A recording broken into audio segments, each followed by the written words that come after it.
This next order relates to the definition of birthright citizenship under the 14th Amendment of the United States. Yeah, that's a good one. Birthright. That's a big one. What about that one in the course? That one is likely to be passed. Could be. You think we have good grounds, but you could be right. I mean, you'll find out. It's ridiculous. We're the only country in the world that does this with birthright, as you know. And it's just absolutely ridiculous. But, you know, we'll see. We have very good grounds. 2025 has been a chaotic and explosive year, with Trump-era ICE raids targeting Latin, African, Asian, Arab, and Caribbean immigrants, revealing a system Black Americans recognize all too well. Today, get ready to watch several videos that shook the country as American citizens witness the many ICE raids happening and hear from Black Americans speaking on the events. First up, you will hear Native Americans finding out they are not so native after all. The other thing is, I'd like to know how many of these people are even Indians to begin with, because I've looked at them. And I have to tell you something, they don't look like Indians to me. And I've told a couple of them who came into my office, I said, I believe I have more Indian blood in my veins than you have, and I have none. And they laugh. They think it's a joke.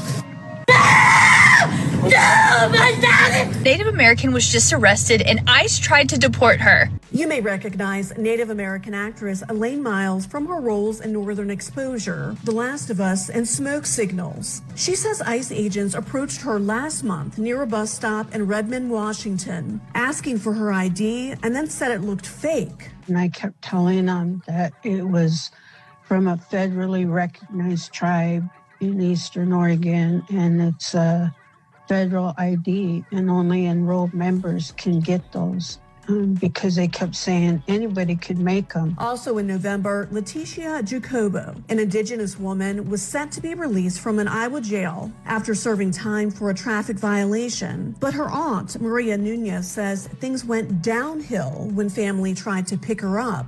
They stated to her that she was to be released at 12 midnight, but was not going to be released because she had an ICE detention hold on her. The 24-year-old grew up in Arizona's Salt River, Pima Maricopa Indian community. What I know and what I've heard and just what I've seen is that the GOV is trying to say that birthright citizenships of Native Americans isn't a real thing. That we were not here, and so it's not our right just to be a citizen of America because... Pause. Now I'm hearing because we actually came from Siberia and we weren't always here. So that's what I'm getting at, is that there's a lot of different places I've heard right now up north, people's reservations are getting split in half and some are being sent to Canada. How is that possible? I don't really know. The Siberia thing, I don't know. I'm just reading comments and this is what everyone's saying is we weren't from here. We're not the first ones here. Okay, I wasn't here years and years and years ago, so I can't really tell you, but from, I don't know, just history in itself,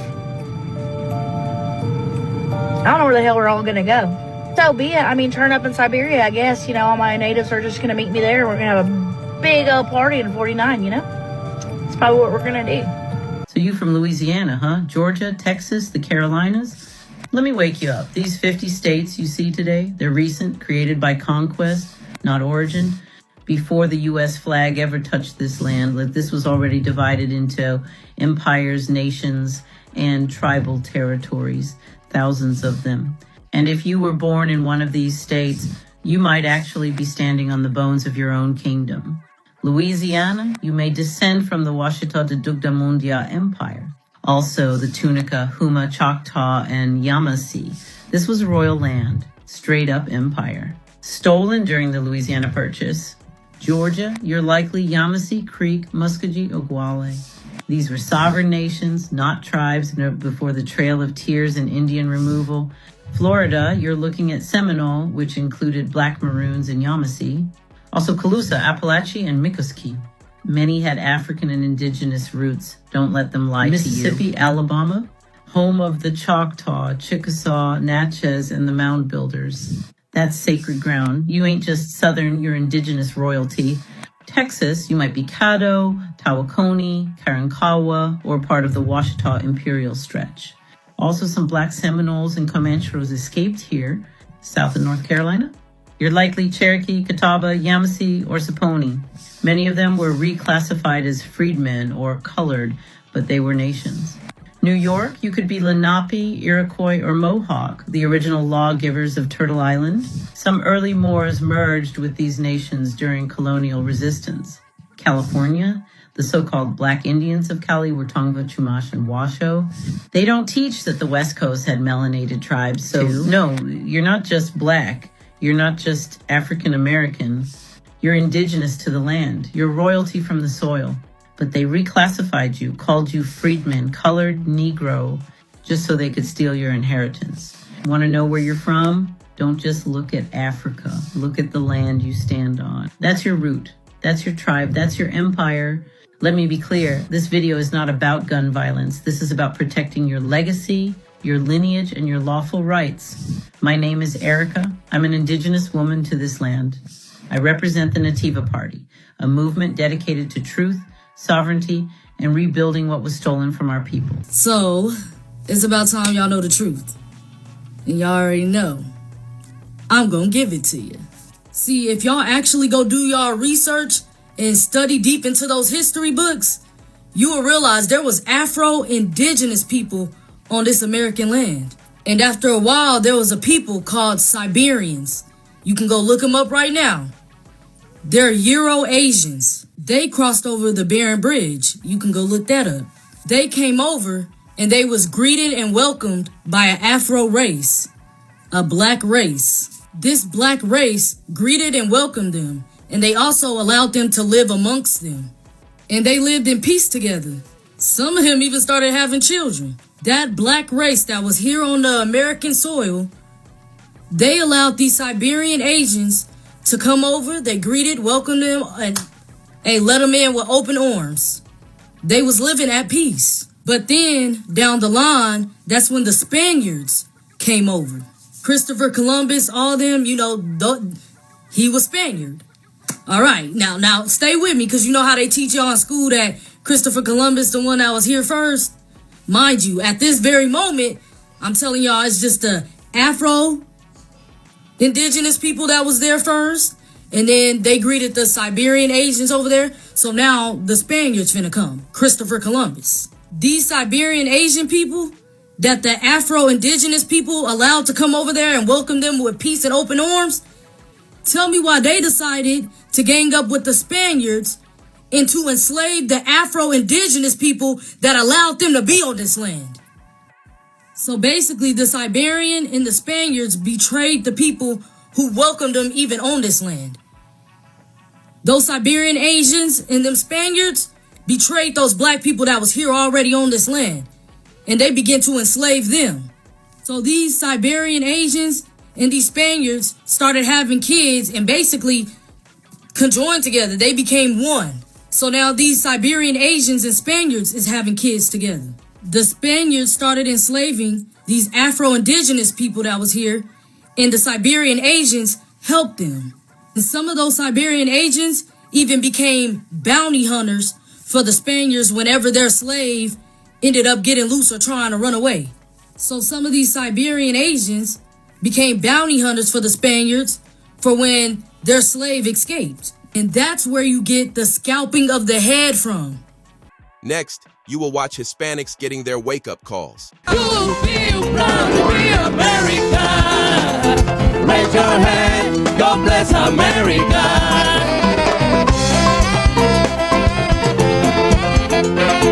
I will vote for Donald Trump.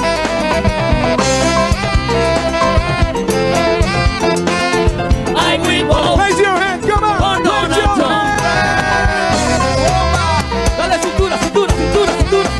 NBC6 was there as person after person left Miami's immigration court in tears Thursday.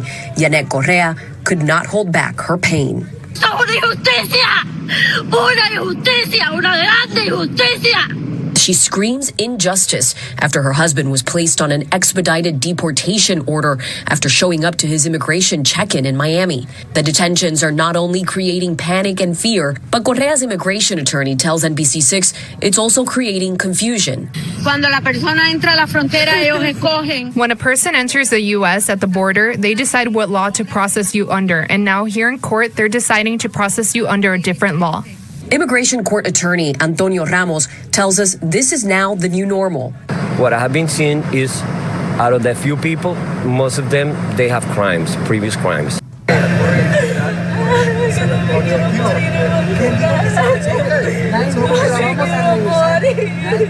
Crying out, "I don't want to die in Honduras," an emotional mother taken by ICE agents at immigration court Thursday. Another mother also placed in the same van. Her husband says she has no prior criminal history. Mis hijas esperándolos en la casa. 6 niñas tengo. Depende de nosotros.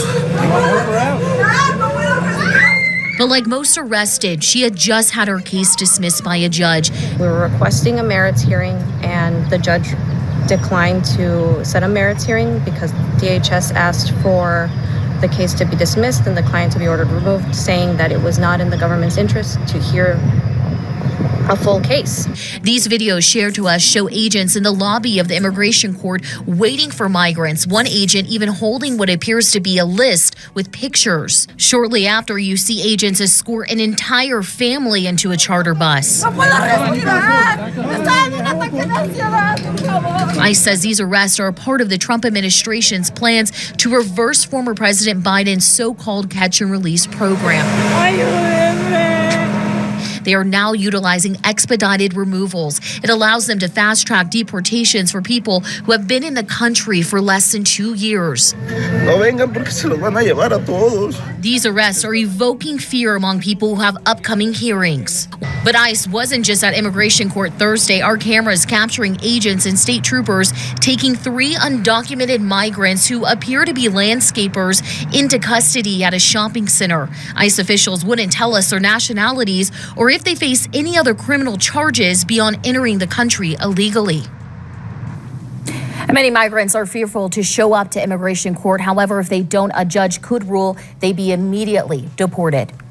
EC's Henry, this all started this morning when 2 charter buses showed up outside immigration court. Among those detained, a Cuban man who was meeting with an attorney.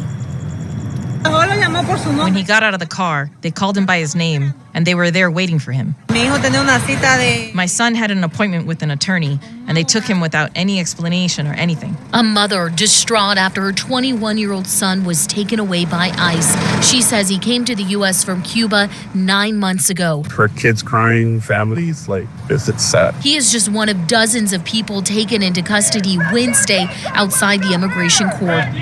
The news of the arrest even drawing a small protest. Immigrants make this country great! But an ICE spokesperson told us in his statement they are reversing former President Biden's so-called catch and release policy and removing undocumented migrants who have come into the country in the last few years unless they have a valid, credible fear claim.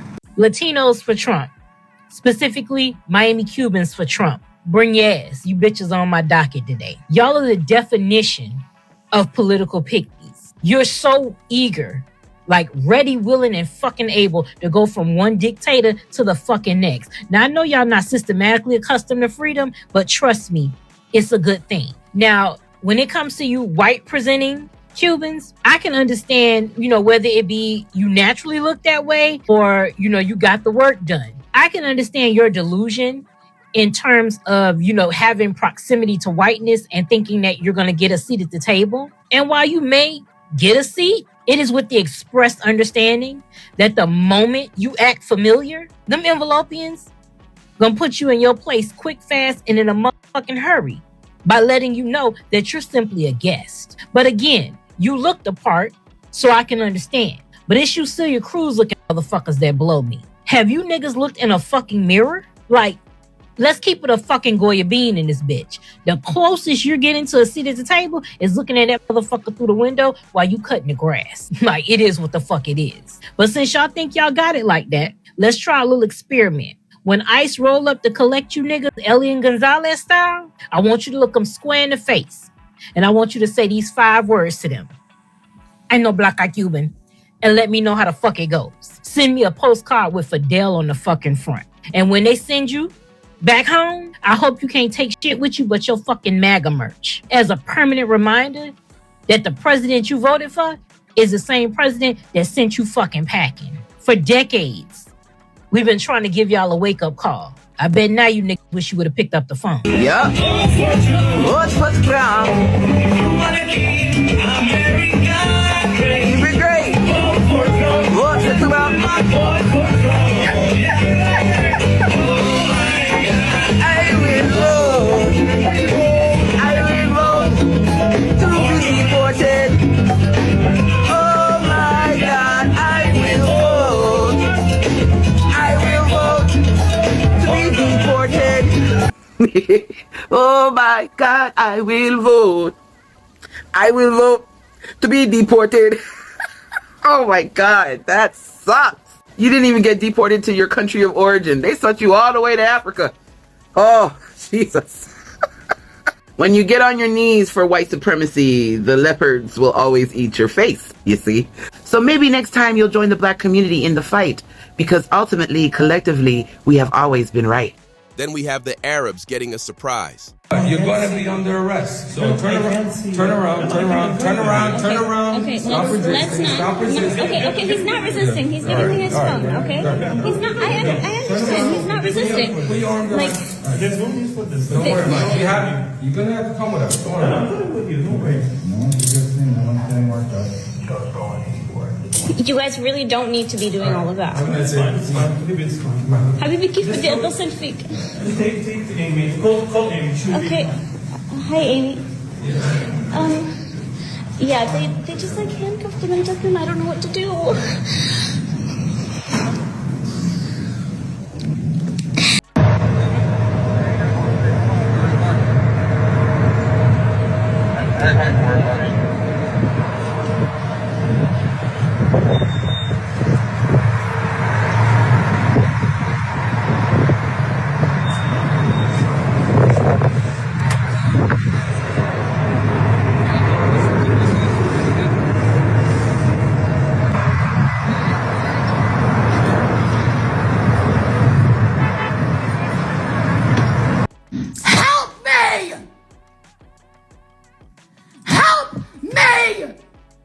On another episode of Fuck Around and Find Out, we have Dearborn, Michigan on the ballot.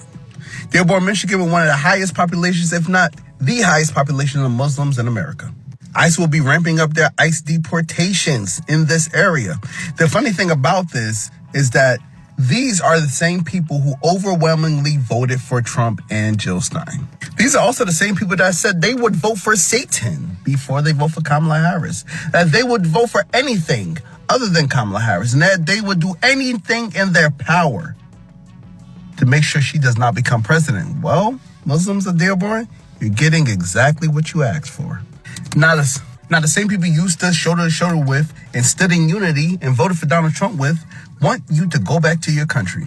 Burning the Quran, throwing bacon at people, disrespecting everything that makes you as Muslims. No, I wasn't on Bookface and they putting out an alert saying Dearborn, Michigan, ICE is hot. Dearborn, Michigan, that heavily voted for Wigs Are Us is now on ICE alert. ICE, baby. Boom, boom, boom, boom, ba-da-dum. No, come on, y'all. Y'all gotta laugh at that shit because, baby, they gave this man a plaque.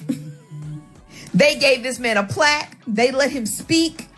They said that they had him and they would vote for him and they would endorse him.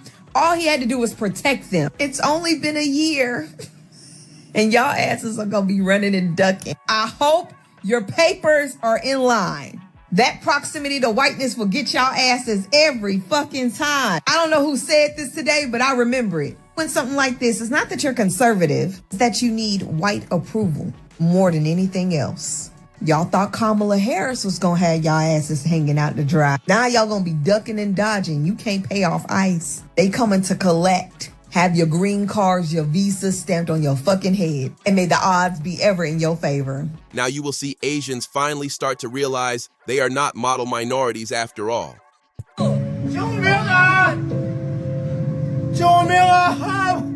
I see you though. What's your name, sir?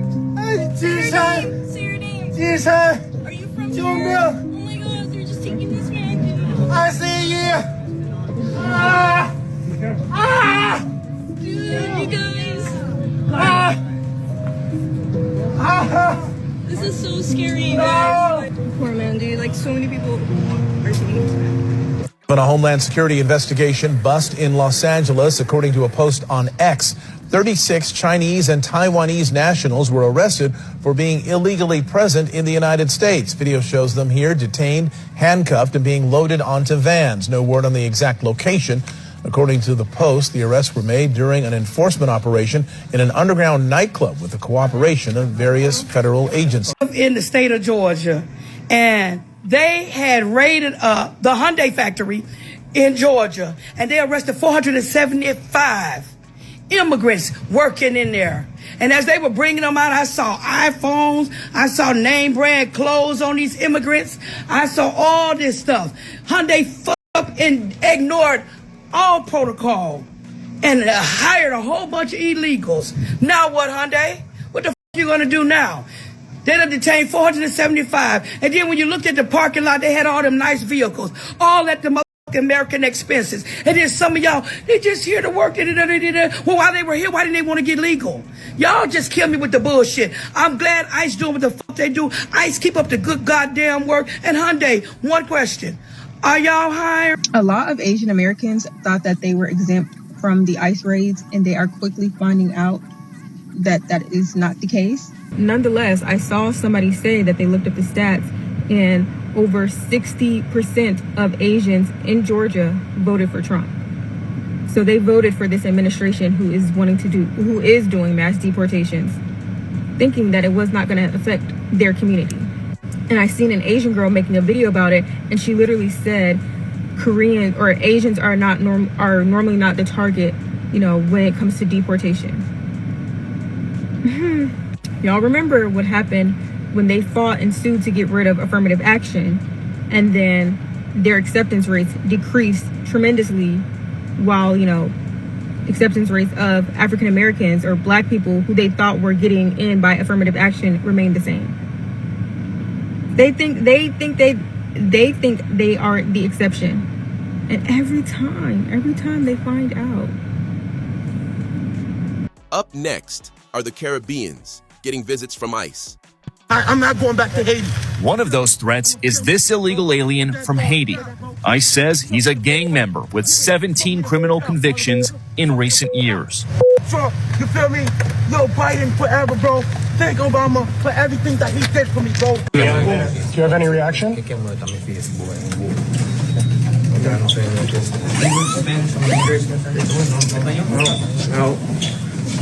No. Sir, how are you feeling right now? Can I ask your reaction?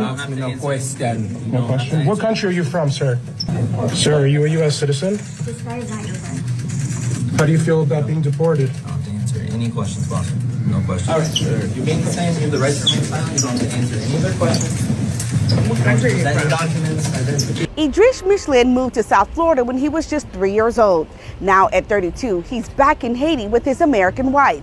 He says he committed a crime, and now he's living the consequences. I still don't feel like I'm home. I still feel like I'm just roaming. I feel uneasy. For the past few weeks, Idris Michelin and his wife Yamil have been walking the streets of Haiti, trying to mentally accept that this is now home. I lived in the country 30 years. I never got in trouble, but I made a mistake. My morals became corrupted. Idris was deported after serving 25 months in federal prison and 9 months in ICE custody. He was convicted of getting an illegal PPP loan back in the summer of 2020.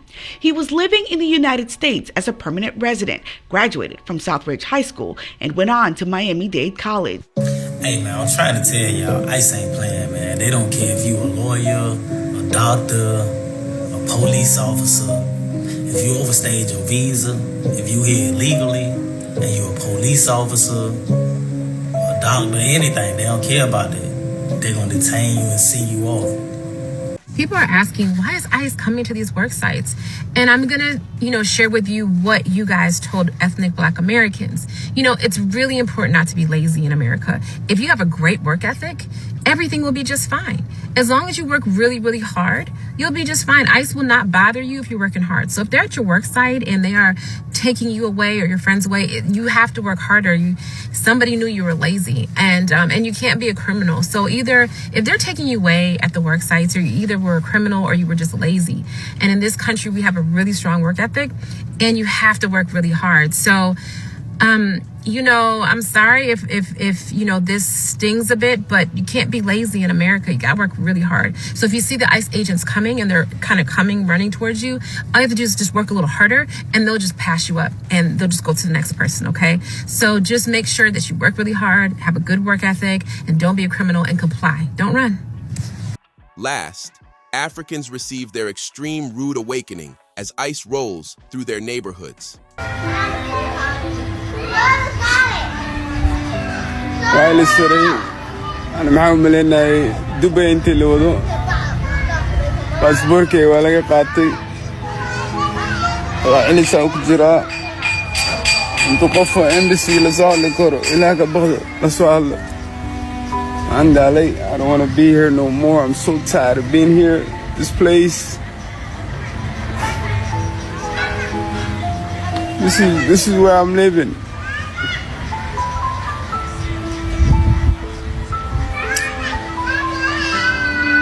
I'm so tired of it. It's just like I want to go back. I don't want to be here no more. I don't cut my hair. I don't shave. I don't do nothing. I just want to go back. It just gets bad here, man. I just don't want to be here no more. Pray to God just. I'm just tired of you guys talking about me and just always talking shit. You guys just don't even know how to just leave me alone. I'm just so tired. Go.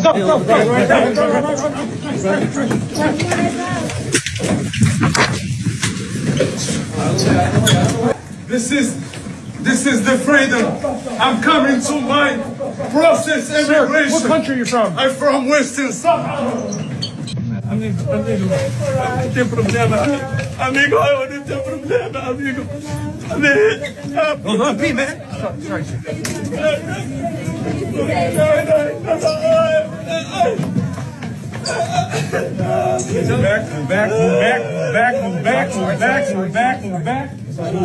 Move back. Out the way, boys. Out the way.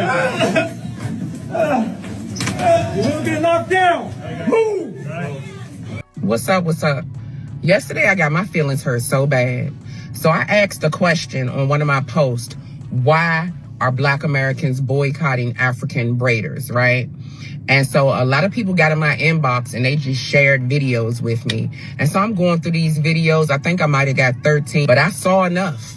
Like, we got nurses out here really talking about they're going to reach out to their African doctors and tell those African doctors to give us Black Americans substandard health care. Let us die. Us. We useless. We ain't nothing but lazy motherfuckers anyway. Like, god damn, that's really how y'all feel about us? Exactly. What did we do to you Africans? I'm talking to the whole continent. That got y'all thinking it's okay to drag us all over social media. Cause I got time today. The first video we're going to talk about is a 59-year-old nurse. She said she's been waiting for years to say this about Black Americans. She talked about how trifling we were, how we don't deserve shit because all the stuff that America has given to us, we don't take advantage of. We're ignorant. All we do is twerk, shake our ass, look stupid, and sit on welfare. Like, where would she get that idea from? The old ugly bitch says she hate us. She don't want none of us as friends because we're not worth her friendship. She got plenty of Africans that are here in America that are her family. We are not her family, and we are not the insane. The second video I watched was another nurse. She was between the ages of 36 and probably 42. Oh, she laughed and said, we are deaf, dumb, and blind. We don't know anything about our heritage, our background. She chuckled and said, we got to go pay ancestral DNA so that we can learn where we're from, and they're probably lying to us anyway. She said she knows stories from her grandfather's grandfather. She know where she's from. She know where she's going. Basically, Black Americans. Right now, what we doing? Comparing apples to oranges? See, again, I got time today. I got time to drag y'all. And I want you to come for me, because I'm going to come back even harder, Africans. Let me explain something to you. We were stolen from our homeland. And yeah, most of us don't know what that homeland is. But you were the first ones to sell us into slavery, and you've been cursed ever since. First of all, how y'all gonna live on a glass continent and throw stones? Y'all talk about how ignorant and stupid we are, how we have all these resources available to us, but y'all have the richest land on the planet. Y'all got gold, copper, diamonds, platinum, and shit. Y'all got that thing that the electric cars Elon Musk used, but can you touch any of it? Try picking up a diamond you find in your backyard if you want to, and see what France gonna do to you. Let's talk about all the countries that colonized the great continent of Africa. France, England, Spain, Germany, Portugal, Italy, and the United Kingdoms. So the difference between Black Americans and Africans is when it comes to a Black American, we were sold into slavery by Africans and forced to build a country from the ground up for free. When it comes to you, y'all was sitting pretty on y'all continent and had other countries come in and tell y'all to get the fuck out of the way. We taking over. Instead of fighting for your continent like Black Americans fought for their freedom, you ran away. As soon as that visa application was approved, you got the fuck out of Africa. Tell me I'm lying, bitch. Then you got a nerve to call us dumb. Dumb? You remember back when the HIV epidemic took over the whole continent of Africa? Remember that? Remember when that happened and you went to the neighborhood voodoo doctor, and that voodoo doctor told you to go have sex with a virgin and that would cure you? And how y'all was snatching people's little teeny weeny, you know what I'm talking about, and doing what you do to them and giving them the big I and the V, thinking that was going to cure you. That's the stupidest shit I ever heard in my life. This is a friendly PSA going out to all Africans that think they're going to jump on TikTok and try to drag my people, my beautiful Black American people, all over this app and not face retribution. This is your retribution. And don't think for a minute I'm out of ammunition. Oh, I can go on for months. Keep f***ing with my people if you want to, because we are not the same. So listen, family. You know, it's interesting, okay, to see how these foreigners, you know what I mean? Like, these foreigners are finally like, look, delineation is dangerous for us, okay? You know, can we make a truce? You know, like, what? You know what I'm saying? What? You know what I mean? No. The fact of the matter is, y'all are a detriment to us.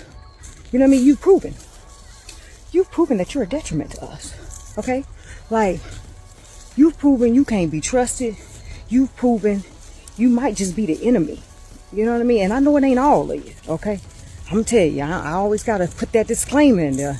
I know it ain't all of you, but boy, you ones that get up enough money to get over here, y'all make sure y'all run for office.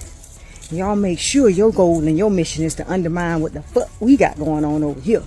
You get what I'm saying? So, yo, nah, you know, no. But I appreciate you letting us know, you know, that you you needed to use us all this time. You know what I mean? Even though you didn't want to help us. You know, I'm glad you came out and said what it is. You know, the truth shall be real. You know what I'm saying? The truth shall be real. You know, but no, ain't no truce. You know what I mean? Because we had genuine love for you folks, family. That's why we advocated for y'all to get over here. That's how sorry, you feel me, we felt for y'all. You know, when we saw them bellies and shit, we was like, look, we got to get these people up out of Africa. You know what I mean? And then y'all come over here with that shit. Oh, no. But we understand, and it's cool. It ain't no hate. You know what I'm saying? We just got to do what we got to do for our people, for ourselves. We got to stand up for ourselves the way we stand up for other people. That's all. We just got to learn how to put ourselves first. And y'all got to learn to do that shit too. Put yourselves first. You know what I'm saying? Quit waiting for somebody else to put you first. Put yourself first in your own continent and take your country back, bitch. You know what I'm saying? Because that's what we had to do.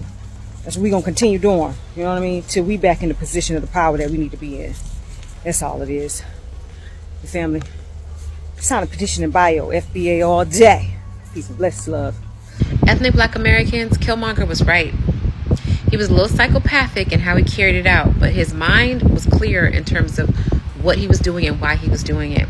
Continue to delineate. Killmonger was right. For more than 400 years, foundational Black Americans, those whose ancestors built this nation from slavery through Reconstruction, Jim Crow, the Civil Rights Movement, and into the modern era, have carried a distinct and irreplaceable story. It is a story forged through forced labor, legal segregation, generational terror, political resistance, and cultural brilliance. And today, as America continues changing, the need for clear delineation, a respectful but firm distinction between foundational Black Americans and Black immigrants, has become more important than ever. Delineation is not about division. It is about accuracy, justice, and preservation. For too long, the unique lineage, struggle, and achievements of foundational Black Americans have been blended into a vague, catch-all Black category that erases the specific people who built the foundation upon which America stands. FBA delineation is a corrective, an act of self-definition. It ensures that our history, our lineage, and our political claims remain intact, unmuddied, and respected. Historically, no group has paid a higher price for American democracy than Black Americans whose ancestors were enslaved here. The wealth of this nation, its cotton industry, its early banking system, its railroads, its agricultural expansion, was built directly on the backs of FBA labor. And even after emancipation, it was foundational Black Americans who endured lynching, redlining, disenfranchisement, and segregation, yet continued to push the country toward its own stated ideals. During the 1950s and 60s, the Civil Rights Movement, led overwhelmingly by foundational Black Americans, changed the legal architecture of America. From the bus boycotts to sit-ins, from Freedom Summer to Selma, FBA activists fought, bled, and died to dismantle racist immigration quotas, racist labor laws, and racist voting restrictions. One of the most overlooked facts of American history is this: the Immigration and Nationality Act of 1965, the very law that opened America's doors to millions of Black immigrants, was made possible by the sacrifices of foundational Black Americans. Had it not been for the victories of the Civil Rights Movement, the U.S. immigration system would have remained locked under the old racial quota structure that favored Europeans almost exclusively. It was the courage of FBA leaders, people like Dr. King, Malcolm X, Medgar Evers, Fannie Lou Hamer, Ella Baker, and countless unnamed foot soldiers that forced America to remove racial barriers in immigration policy. In a real sense, immigrant opportunity is a direct inheritance of FBA struggle.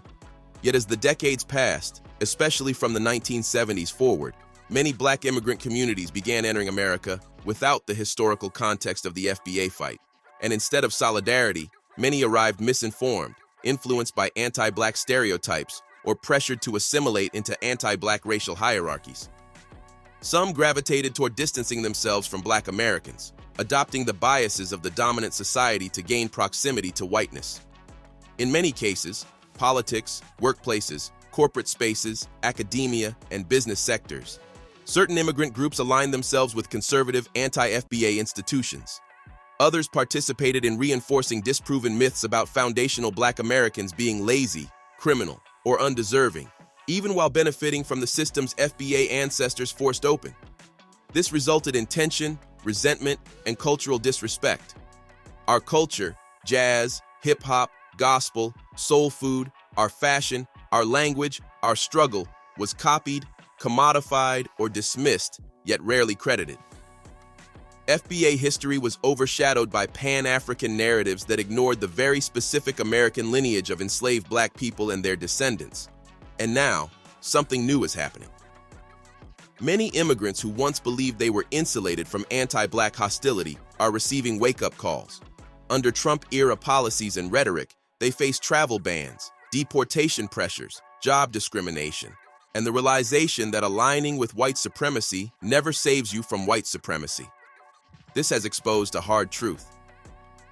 Disrespecting foundational Black Americans was not only morally wrong, it was politically short-sighted. FBA delineation helps restore balance. It places responsibility and credit in the proper historical order. It allows foundational Black Americans to protect our political lineage, our reparations claim, our cultural identity, and our collective legacy without being drowned out by groups who have different histories, struggles, and agendas. Delineation is essential because FBA issues are not interchangeable with immigrant issues. Mass incarceration, lineage-based discrimination, wealth theft, and redlining did not impact Black immigrants the same way they devastated FBA communities. Reparations must be lineage-specific. No other group was enslaved in the United States for 250 years. Political representation must reflect actual lineage interests. We cannot have FBA culture, suffering, and movements used as stepping stones for others to take positions meant to represent us. Cultural preservation matters.